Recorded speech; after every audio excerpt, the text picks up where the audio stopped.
the two-way street.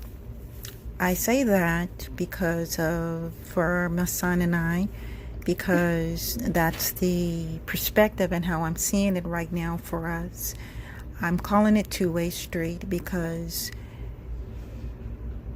on down one road, it could be, and I believe this, I sometimes sense it, majority of the time I don't, so it's really not a feeling, but it's what I choose to believe, and some things that God has been showing me more than once, and but I call it a two-way street because down one road, I'm like, okay, God could call me and my son home to be in glory, to be in the fullness, to go home and be with him. And so I'm looking at it, that's the one road. I'm okay with that. Assuming some might say, or it's like, that's not okay, but everybody's entitled to their personal opinions, but that's how I see it. I'm okay with that, or rather choose to be okay with that, because eventually one day that will be inevitable for us all. And yeah, that's my son rattling in the back. And on the other side of the road, there's a small hand, like when you read in the Old Testament with Elijah. I believe it was Elijah, and he saw his servant that he sent to see if there was rain. And the servant came back and said that he saw a small cloud the size of a man's hand. And I look at that can be looked at in many ways, but one of the ways that I look at it is a small hand, a small hope, a small opportunity, a small moment coming. And I look at that down the other road for my son and I. And I say that because for this two-way road is because all I've ever known was hate and abuse wrapped up in a fraudulent love, a facade, illusion, a surreal fantasy world made up by the abusers, the people that masquerade around as Christians, pretend to be Christians, and they're not. Though my life to me doesn't make much sense, I wouldn't want to be anybody else. I wouldn't want to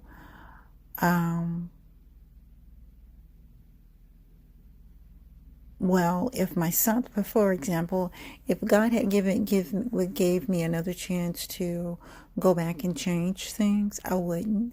And that's because of my son. I met my son. If I never met my son, then I probably would take that opportunity. But the fact that I met him, I wouldn't want to go back and change anything. And if I could, I would want him to be with me. So, in that, even though I say that my life makes no sense, I wouldn't want to try to be anybody else, and I wouldn't change anything because of my experience and because of my son. And that's just too much. That's just, too extenuating. I think I'm trying to I can't even say the word.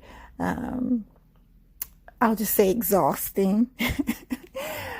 But some of you might know what I'm trying to say. I just can't get that word out right now. But it's exhausting, and it's not worth it. And the best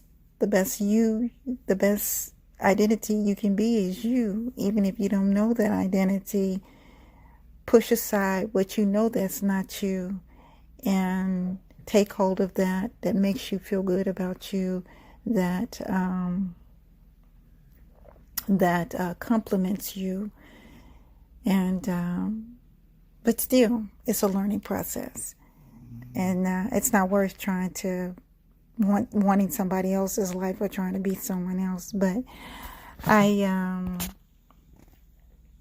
call this a two-way street or road, either one. And because for me personally, I don't know which avenue, which direction from what God has shown me it's going to be. But I'm preparing myself for either or. And for someone like me, all I know is rejection. I've become accustomed to it. I don't accept it. I don't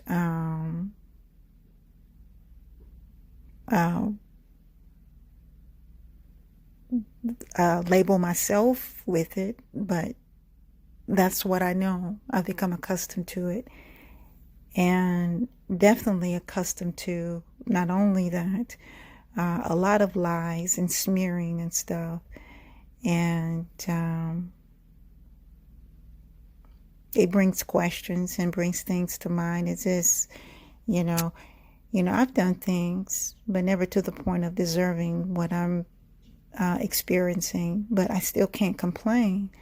As much as I would like to complain and point fingers, I can't do that because I look at Jesus' life. I look at his life, and he definitely did not deserve any of the things that he went through, but he went through it for a purpose, out of obedience to the Father. So I can't complain, and that in itself kind of makes me brings on a little bit of bitterness.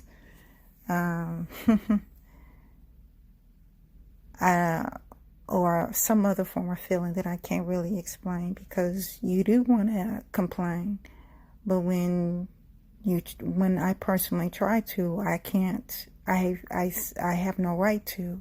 I can't complain. So I shut that down. But no, every time I think of something, I always get a voice or image in my head that says, well, God did this, Jesus did this, Jesus went through this. And I say, shoot, yeah, some example in the Bible that kind of kicks out the complaining. So, yeah. But I just wanted to speak on that, my voice, and I just wanted to speak on that, and just in case someone else is experiencing that or thought about that. And anyway, enjoy your day.